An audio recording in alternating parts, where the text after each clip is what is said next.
Baik, kita kembali lagi ke tutorial cara menggunakan aplikasi Klinik. Aplikasi ini ditujukan khusus untuk klinik kesehatan serta bisa juga digunakan untuk rumah sakit tipe D atau klinik Pratama Utama. Baik, untuk langkah pertama silahkan akses dulu alamat dari aplikasi Klinik. Setelah itu masukkan username,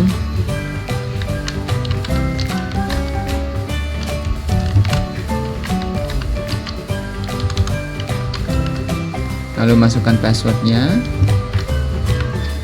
Jangan lupa kode klinik. Kode klinik ini bisa digunakan ketika sebuah korporasi mempunyai beberapa klinik. Jadi masing-masing klinik mempunyai kode tersendiri sehingga memudahkan ketika akan menggunakan aplikasi ini.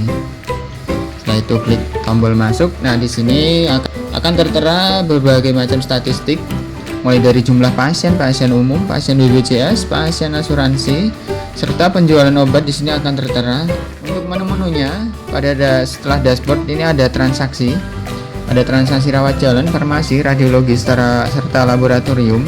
Untuk e-medical recordnya, di sini full e-medical record, jadi akan lebih hemat ketika menggunakan e-medical record. Jadi semuanya tersistem menjadi satu. Terus ada juga menu untuk keuangan, terus laporan keuangan atau general ledger. Ada juga laporan di sini ada laporan rawat jalan, radiologi, lab. Jadi semua akan terekap di dalam laporan ini. Nah, yang paling penting ini adalah master. Master ini ketika pertama menggunakan aplikasi ini, yang pertama harus dilengkapi adalah master dulu. Jadi master user ini untuk seluruh pegawai serta manajemennya. Cabang ini digunakan ketika ada beberapa klinik. Jadi ada beberapa klinik dalam satu korporasi. Di sini bisa membuat beberapa cabang. Terus gudang di sini itu gudang obat ya. Terus ada juga master obat, diagnosa dan tindakan, poliklinik, COA untuk laporan keuangan, rekening juga sama untuk keuangan, template IRM ini digunakan untuk pemeriksaan. Jadi pemeriksaannya itu ketika kita mengetikkan nama template, jadi tidak perlu mengetik lagi pemeriksaan yang sebelumnya atau yang sering dilakukan oleh dokter atau perawat. Jadi template ini difungsikan untuk mempersingkat waktu. Jadi kita buat template dulu. Ketika kita mengetikkan nama template dan kita pilih template tersebut, maka otomatis pemeriksaan obat dan lain-lain akan muncul. Terus ada juga master dokter, jadwal dokter, tarif, dan kelompok pasien. Oke, kita lanjutkan ke rawat jalan. Ini saya jelaskan dulu cara menambahkan pasien baru. Di sini kita pilih dulu misalnya anak. Nah, nama pasiennya ketikkan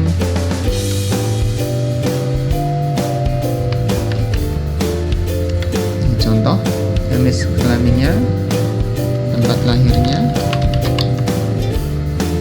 tanggal lahir bisa dipilih.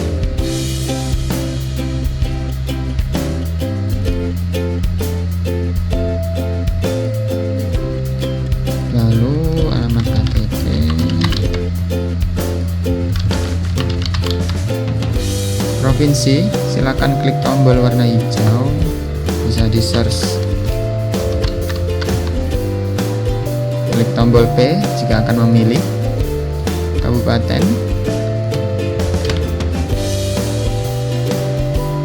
kecamatan, kelurahan, identitas,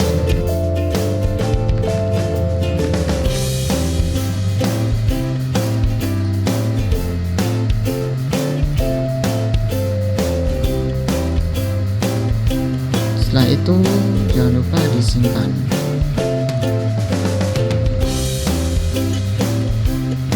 Baik, setelah disimpan silakan masuk menu daftar poliklinik untuk menambahkan pasien tersebut supaya menjadi pasien di poliklinik. Klik tambah pasien. Ini pasien yang sudah ditambahkan, tadi namanya anak X ya. Kita pilih. Setelah kita pilih, jangan lupa polikliniknya nanti diarahkan kemana. Ini saya coba arahkan ke klinik umum. Pilih dokternya. Jadi dokter ini akan otomatis ketika klinik sudah dipilih, maka dokter untuk klinik tersebut akan langsung bisa dipilih. Tuh, tampil daftar sekarang. Kelompok pasien, silakan ini nanti di master bisa ditambahkan asuransi BPJS atau umum. Kelompoknya umum, hasilnya kita kosongkan saja. Itu daftar. Setelah daftar akan muncul nomor antrian di sebelah sini. Ini bisa dibatalkan pemeriksaannya. Untuk cetak nomor antrian bisa langsung klik cetak. Kita lanjut. Kita akan coba lanjut ke menu dokter.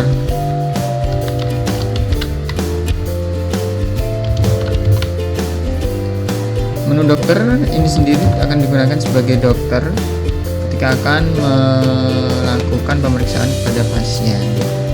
Nah, di sini ada beberapa menu. Bisa langsung masuk menu ke e-medical record. Jadi pasien dokter otomatis karena pasien tadi itu diarahkan ke misalnya ke dokter A, akan muncul di dashboard dokter A. Ini untuk pengisiannya bisa langsung diklik view saja. Ini anak X tadi yang kita barusan daftarkan, langsung klik view. Nah, di sini CPPT bisa langsung diisikan. Riwayat ini sendiri ketika pasien sudah pernah periksa di klinik ini, maka riwayatnya akan muncul. Begitu juga dengan riwayat lab, riwayat radiologi, semuanya akan muncul. CPPT. Oke, lanjut lagi ke menu yang lainnya. Kita akan login sebagai super user supaya kita bisa menginputkan obat, tindakan, lab, radiologi atau yang lain-lain.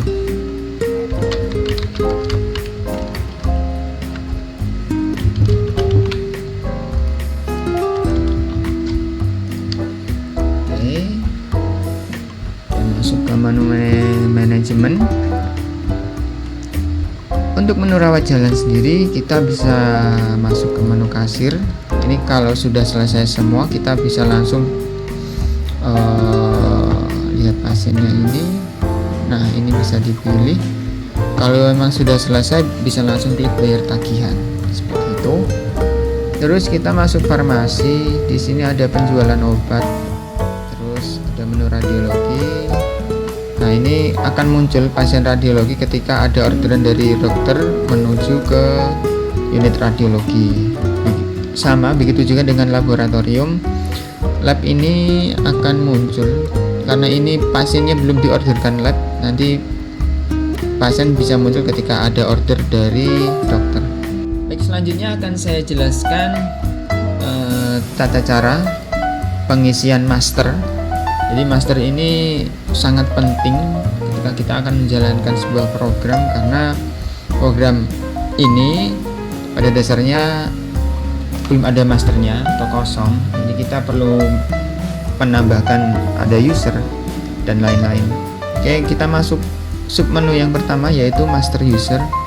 Master user ini diperuntukkan untuk seluruh karyawan atau pegawai yang ada di klinik, termasuk dokter, perawat, farmasi atau TTK, grafer, laborat, dan lain-lain, termasuk juga pembuatan user untuk manajemen. Semuanya ada di sini.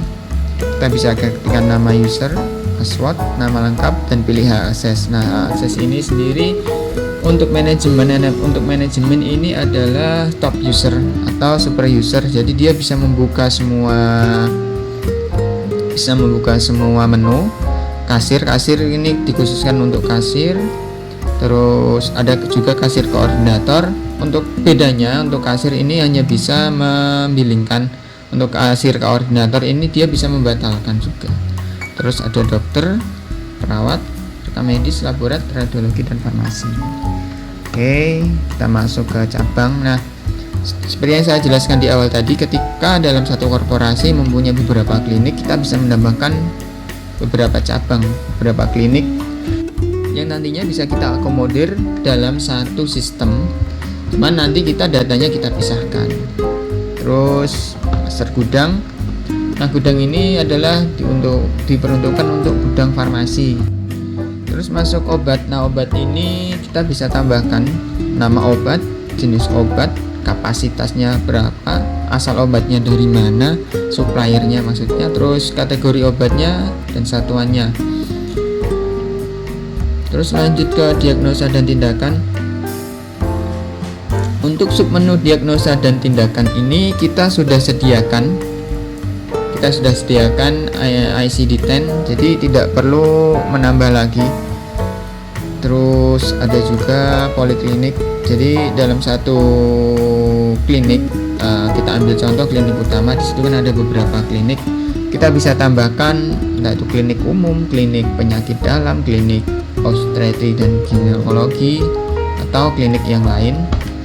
Untuk COA ini dikhususkan untuk keuangan. Begitu juga dengan rekening. Terus masuk ke template IRM. Template IRM nanti ini digunakan kita ketika melakukan pemeriksaan, kita bisa menggunakan template. Jadi tidak perlu mengetik ulang, cukup menggunakan template, maka order, tindakan dan lain akan terisi. Terus master dokter. Nah, master dokter ini dikhususkan untuk dokter-dokter yang bertugas di klinik tersebut. Jangan lupa jadwal dokter juga harus diisi, supaya apa? Ketika mendaftarkan pasien, di situ kita bisa memilih dokternya sesuai dengan jadwalnya tentunya.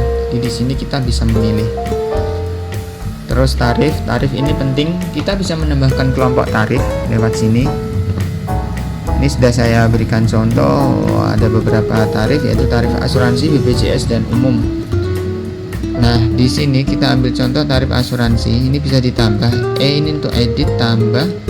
Ini untuk programnya. Jadi nanti bisa cek. Nah, ini masih ada satu.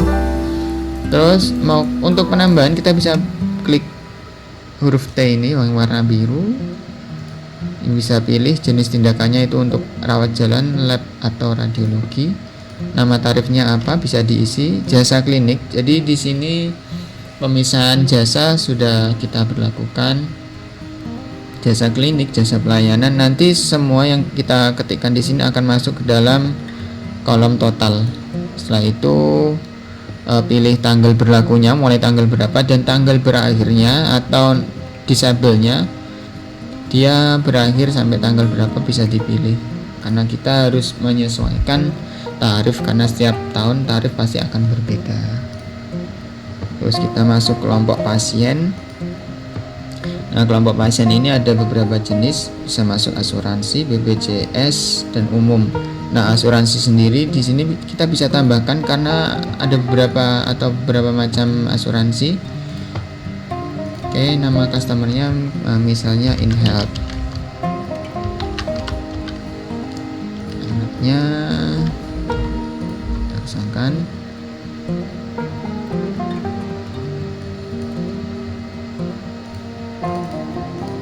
Udah simpan. Nah, simpan, di sini akan muncul beberapa jenis asuransi. Ini kita bisa hapus juga. Terus untuk pasien BPJS kita bisa pilih. Nah, ini BPJS kan ada BPJS PBI dan non PBI, kita bisa tambahkan juga. Untuk pasien umum kita juga bisa tambahkan. Oke, kita lanjut lagi ke master laboratorium. Master laboratorium ini digunakan untuk menginputkan jenis-jenis pemeriksaan labnya. Kita bisa masukkan di sini. Nama tesnya apa, nama golongan, metodenya. Jadi master lab ini digunakan ketika misalnya untuk darah rutin. Nah, darah rutin ini nanti untuk laki-laki bisa digunakan minimalnya berapa, entah itu HB-nya atau apanya, nanti batas normalnya berapa, maksimalnya berapa. Jadi masternya nanti semuanya akan kita inputkan di sini. Gitu. Selanjutnya ada promo sama berita ini. Baik, promo ini bisa kita tambahkan sesuai judulnya, keterangan statusnya ini aktif atau non aktif. Terus promo ini bisa kita gunakan, istilahnya kita bisa memberikan diskon sebuah pelayanan seperti itu. Lalu berita ini bisa kita tampilkan pada halaman dashboard. Nah, itu bisa kita gunakan, kita bisa ketikkan juga. Nanti akan muncul di dashboard sini. Baik, saya kira itu penjelasan dari aplikasi Klinik. Semoga dapat memberikan manfaat dan informasi. Untuk pemesanan bisa langsung hubungi nomor di bawah ini atau email juga di sini. Kurang lebihnya saya mohon maaf. Assalamualaikum warahmatullahi wabarakatuh.